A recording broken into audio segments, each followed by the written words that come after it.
Hello and good morning दोस्तों। तो आज की न्यूज़ स्टार्ट करते हैं। आज की पहली न्यूज़ देख लेते हैं हम। चाप चरकूट त्यौहार किस राज्य में पारंपरिक उत्साह और खुशी के साथ मनाया जाता है? आइए ऑप्शंस देख लेते हैं कौन सा ऑप्शन चाहिए। ए ऑप्शन है मिजोरम, बी ऑप्शन है असम, सी ऑप्शन है मेघालय और डी ऑप्शन है सिक्किम। तो इसमें ऑप्शन चाहिए आपका ए मिजोरम। अब आगे जान लेते हैं त्यौहार का महत्व। मिजोरम का सबसे बड़ा त्यौहार झूम कृषि के कठिन कार्य के बाद मनाया जाता है।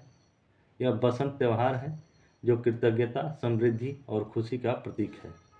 यह त्यौहार हर साल मार्च महीने के पहले शुक्रवार को मनाया जाता है। अब त्यौहार की विशेषताएं क्या क्या हैं? पारंपरिक नृत्य और संगीत इसमें चेराव, चाय, मिजो डांस, ढोल नगाड़ा, बांसुरी गीत गाए जाते हैं। पारंपरिक इसके पोशाक क्या हैं? इसमें रंगीन और भव्य मिजो पोशाक पहनी जाती हैं। इसमें खाद्य पदार्थ क्या क्या यूज होते हैं? मिजो व्यंजन, मिठाई, चावल की बियर आदि शामिल हैं। खेल और प्रतियोगिताएं तीरंदाजी, कुश्ती, पत्थर उठाना, रस्साकसी इत्यादि हैं। सामाजिक समागम में इसमें परिवार, दोस्त, समुदाय एक साथ शामिल होते हैं।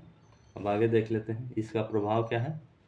मिजो संस्कृति और परंपराओं को संरक्षित करता है। सामाजिक एकजुटता और भाईचारे को बढ़ावा देता है। पर्यटन को बढ़ावा देता है यह त्यौहार। 2024 में इसकी विशेषताएं क्या हैं? मुख्यमंत्री जोरमथांगा ने त्यौहार की शुभकामनाएं दी। राज्य के विभिन्न शहरों और गांवों में उत्सव आयोजित किए गए। अगला पॉइंट है त्यौहार का मुख्य कार्यक्रम एजोल में आयोजित किया गया। अगला पॉइंट है बड़ी संख्या में लोग त्यौहार में शामिल हुए। अब आगे देख लेते हैं। अगली न्यूज़ है हाल ही में किस देश की सरकार ने गर्भपात अधिकारों को संवैधानिक बनाने के लिए एक विधेयक को मंजूरी दे दी है? अब देख लेते हैं कौन सा ऑप्शन सही है। ए ऑप्शन है जर्मनी, बी ऑप्शन है फ्रांस, सी ऑप्शन है ब्रिटेन और डी ऑप्शन है ऑस्ट्रेलिया। तो ऑप्शन आपका सही है इसमें बी फ्रांस। अब आगे देख लेते हैं। ऐतिहासिक कदम इसका है। यह फ्रांस में गर्भपात अधिकारों को मजबूत करने और उन्हें संविधान में शामिल करने का एक महत्वपूर्ण कदम है जिसका लक्ष्य उन्हें अपरिवर्तनीय बनाना है। वर्तमान स्थिति क्या है? फ्रांस में गर्भपात 1975 से कानूनी है लेकिन यह 12 सप्ताह तक सीमित है। नया विधेयक में क्या है? यह विधेयक गर्भपात को 14 सप्ताह तक कानूनी अधिकार बना देगा। अब विरोध क्यों हो रहा है इसका देख लेते हैं। कुछ समूहों ने इस विधेयक का विरोध किया जिसमें चर्च और कुछ रूढ़िवादी राजनीतिक दल भी शामिल हैं। इसका समर्थन कौन कर रहा है? महिला अधिकार समूहों और कई राजनीतिक दलों ने इस विधेयक का समर्थन किया है। अब अगला कदम क्या हो सकता है? यह विधेयक अब फ्रांसीसी सीनेट में जाएगा जहां इसे पारित होने की संभावना है। अब विधेयक का प्रभाव क्या होगा? महिलाओं को अधिक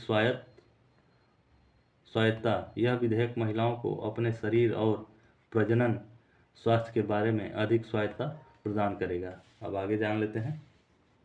यह अवांछित गर्भधारण को कम करेगा। यह विधेयक अवांछित गर्भधारण को कम करने में मदद कर सकता है। सुरक्षित गर्भपात तक पहुंच। यह विधेयक महिलाओं को सुरक्षित गर्भपात तक पहुंच सुनिश्चित करने में भी मदद कर सकता है। अब आगे जान लेते हैं विधेयक के बारे में बहस क्या हो रही है। गर्भपात की नैतिकता। इस विधेयक ने गर्भपात की नैतिकता के बारे में बहस को जन्म दिया है। अगला पॉइंट है महिलाओं के अधिकार। कुछ लोगों का तर्क है कि यह विधेयक महिलाओं के अधिकारों की रक्षा करता है जबकि अन्य तर्क है कि यह भ्रूण के अधिकारों का उल्लंघन करता है। अब धर्म इसमें क्या कर रहा है? कुछ धार्मिक समूहों ने इस विधेयक का विरोध किया है। अगला पॉइंट है यह महिलाओं को अधिक स्वायत्तता प्रदान करेगा और अवांछित गर्भधारण को कम करने में मदद कर सकता है। अब आगे जान लेते हैं। अगली न्यूज़ है हाल ही में किस देश ने पार्स 1 उपग्रह को लॉन्च किया है? आइए अब ऑप्शन देख लेते हैं। ए ऑप्शन है रूस, बी ऑप्शन है ईरान, सी ऑप्शन है सऊदी अरबिया और डी ऑप्शन है इजराइल। तो ऑप्शन सही है इसमें आपका ईरान। अब आगे जान लेते हैं मुख्य बिंदु क्या है। प्रक्षेपण 29 फरवरी 2024 को रूस के वोस्तोचन कोस्मोड्रोम से किया गया। उपग्रह पार्स 1 ईरान द्वारा स्वदेशी रूप से विकसित पहला इमेजिंग उपग्रह है यह। इसका उद्देश्य क्या है? पृथ्वी की सतह की उच्च रिजोल्यूशन छवियों को कैप्चर करना। अगला पॉइंट है प्राकृतिक आपदाओं की निगरानी करना। अगला पॉइंट है शहरी नियोजन और विकास को बढ़ावा देना। अगला पॉइंट है कृषि और जल संसाधन प्रबंधन को सुदृढ़ करना। इसकी तकनीकी विशेषताएं क्या हैं? इसका वजन 500 किलोग्राम है। इसे 500 किलोमीटर की ऊंचाई पर कक्षा में स्थापित किया जाएगा। अगला पॉइंट है इसका रिजोल्यूशन 0.5 मीटर का है। इसका जीवन काल 5 वर्ष का होगा। इसका महत्व क्या है? यह ईरान के अंतरिक्ष कार्यक्रम में एक महत्वपूर्ण मील का पत्थर साबित होगा। अगला पॉइंट है इससे देश की वैज्ञानिक और तकनीकी प्रगति का प्रदर्शन होगा। अगला पॉइंट है यह रूस के साथ रणनीतिक संबंधों को मजबूत करता है। अब आगे देखते हैं चिंताएं क्या क्या हैं। पश्चिमी देशों ने ईरान के मिसाइल कार्यक्रम और परमाणु महत्वाकांक्षाओं को लेकर चिंता जताई है। अगला पॉइंट है यह उपग्रह का उपयोग सैन्य उद्देश्यों के लिए किया जा सकता है। अब आगे जान लेते हैं अतिरिक्त जानकारी क्या है इसमें। ईरान ने 2009 में अपना पहला उपग्रह लॉन्च किया था। दूसरा है ईरान ने 2013 में एक बंदर और एक चूहे को अंतरिक्ष में भेजा था। अगला पॉइंट है ईरान 2025 तक मनुष्यों को अंतरिक्ष में भेजने की योजना बना रहा है। अब आगे जान लेते हैं अगली न्यूज़ है इंटरनेशनल बिग कैट अलायंस का मुख्यालय कहाँ स्थापित किया जा रहा है। अब देख लेते हैं ऑप्शन, कौन सा ऑप्शन सही है। ए ऑप्शन है ब्राज़ील, बी ऑप्शन है मलेशिया, सी ऑप्शन है नेपाल और डी ऑप्शन है भारत। आइए ऑप्शन देख लेते हैं कौन सा सही है। डी ऑप्शन सही है, भारत। अब आगे जान लेते हैं 5 जनवरी 2023 को भारत की पहल पर भारत में स्थापित किया जाएगा। इसमें 96 देशों के लिए यह खुला है। ब्राज़ील, नेपाल, बांग्लादेश और मलेशिया सहित 16 देश औपचारिक रूप से बिग कैट गठबंधन में शामिल हो गए हैं। यहाँ औपचारिक रूप से शामिल हुए हैं, ठीक है। और 96 देश इसमें 96 देशों के लिए यह खुला है। अब आगे जान लेते हैं इसे 2023-24 से 2027-28 तक 5 वर्षों की अवधि के लिए 150 करोड़ रुपए के सहयोग के साथ स्थापित किया जाएगा। भारत ने गठबंधन के लिए $100 मिलियन की शुरुआती निधि प्रदान की है। इसका उद्देश्य क्या है? बाघ, शेर, तेंदुआ, चीता, जगुआर, प्यूमा और हिम तेंदुआ सहित 7 बड़ी बिल्लियां प्रजातियों के संरक्षण के लिए वैश्विक प्रयासों को मजबूत करना है। अगला पॉइंट है इन प्रजातियों के लिए अनुसंधान, शिक्षा, क्षमता निर्माण और जागरूकता कार्यक्रमों को बढ़ावा देना है। अगला पॉइंट है अवैध शिकार और अवैध व्यापार से इनकी रक्षा करना है। निवास स्थान के नुकसान को कम करना और इनके लिए सुरक्षित आवास बनाना है। इसकी संरचना क्या है? सदस्यों की सभा गठबंधन का सर्वोच्च नीति निर्माण निकाय है। अस्थायी समिति सदस्यों की सभा द्वारा चुनी गई जो गठबंधन के कामकाज का प्रबंधन करेगी। सचिवालय इसका भारत में स्थित है। गठबंधन के दैनिक कार्यों का संचालन करेगा यह। इसका महत्व क्या है? यह पहल दुनिया भर में बड़ी बिल्ली प्रजातियों के संरक्षण के लिए महत्वपूर्ण प्रयास है, प्रयासों को एकजुट करेगी। अगला पॉइंट है यह भारत को वैश्विक संरक्षण प्रयासों में एक अग्रणी भूमिका निभाने में मदद करेगा। अगला पॉइंट है यह जैव विविधता संरक्षण और पर्यावरणीय संतुलन बनाए रखने में महत्वपूर्ण योगदान देगा। अब आगे देख लेते हैं अन्य महत्वपूर्ण तथ्य क्या है। भारत ने पहले ही बाघों की संख्या में उल्लेखनीय वृद्धि हासिल की है। अगला पॉइंट है गठबंधन भारत के अनुभवों को अन्य देशों के साथ साझा करने में मदद करेगा। अगला पॉइंट है गठबंधन वैज्ञानिक अनुसंधान और डेटा साझाकरण को बढ़ावा देगा। यह गठबंधन बड़ी बिल्ली प्रजातियों के संरक्षण और जैव विविधता के लिए एक महत्वपूर्ण पहल है। अगला पॉइंट है गठबंधन की सफलता सदस्यों के बीच सहयोग और प्रतिबद्धता को पर निर्भर करेगी। अगला पॉइंट है गठबंधन को निरंतर वित्तीय सहायता की आवश्यकता होगी। अब अगला पॉइंट है गठबंधन को स्थानीय समुदायों को शामिल करने और उनकी भागीदारी को सुनिश्चित करने की आवश्यकता होगी। अब आगे देख लेते हैं। अगली न्यूज है, हाल ही में किस राज्य सरकार ने जल सूचना विज्ञान केंद्र स्थापित करने का निर्णय लिया है?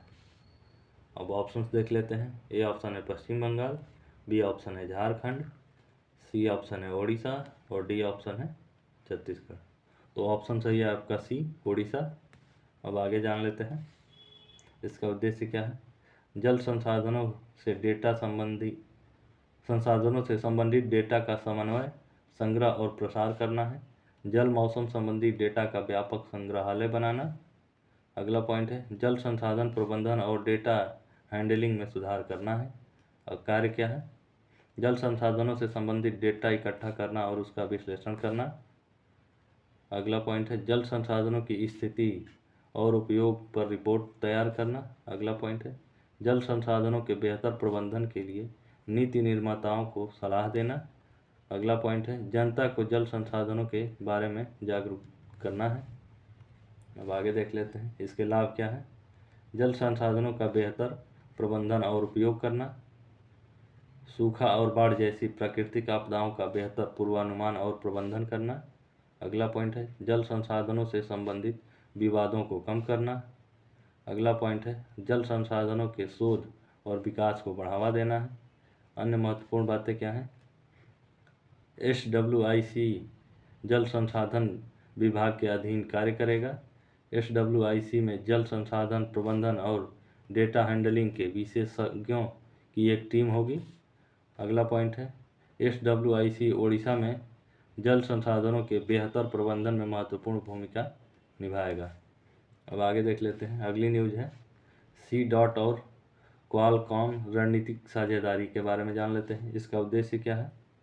C-DOT और क्वालकॉम ने भारत में दूरसंचार नवाचार को बढ़ावा देने के लिए मोबाइल वर्ल्ड कांग्रेस 2024 में सहयोग की घोषणा की है। अगला पॉइंट है 5G और 6G तकनीकों के विकास और तैनाती में तेजी लाना, भारत में डिजिटल बुनियादी ढांचे को मजबूत करना, भारत में स्मार्टफोन और अन्य 5G 6G उपकरणों के लिए चिपसेट और अन्य प्रौद्योगिकी का उत्पादन करना। प्रमुख क्षेत्र क्या है? 5G और 6G नेटवर्किंग समाधानों का विकास करना, स्मार्टफोन और अन्य 5G 6G उपकरणों के लिए चिपसेट का विकास करना। अगला पॉइंट है भारत में 5G 6G अनुप्रयोगों और उपयोग के मामलों का विकास करना। अब आगे देख लेते हैं इसका लाभ क्या है। भारत में 5G 6G सेवाओं की तेजी से शुरुआत करना, भारत में 5G 6G उपकरणों के उत्पादन में वृद्धि करना। अगला पॉइंट है भारत में डिजिटल अर्थव्यवस्था को बढ़ावा देना। अब आगे देख लेते हैं अन्य महत्वपूर्ण बिंदु क्या है। C-DOT और क्वालकॉम संयुक्त रूप से अनुसंधान और विकास में निवेश करेंगे। वे भारत में 5G 6G कौशल विकास कार्यक्रम का भी समर्थन करेंगे। अगला पॉइंट है यह साझेदारी भारत को 5G 6G तकनीकों में वैश्विक नेता बनने में मदद करेंगे। अब अगला पॉइंट है यह साझेदारी वर्ष 2023 में घोषित की गई थी। अगला पॉइंट है और लास्ट पॉइंट है यह साझेदारी भारत में लागू की जाएगी।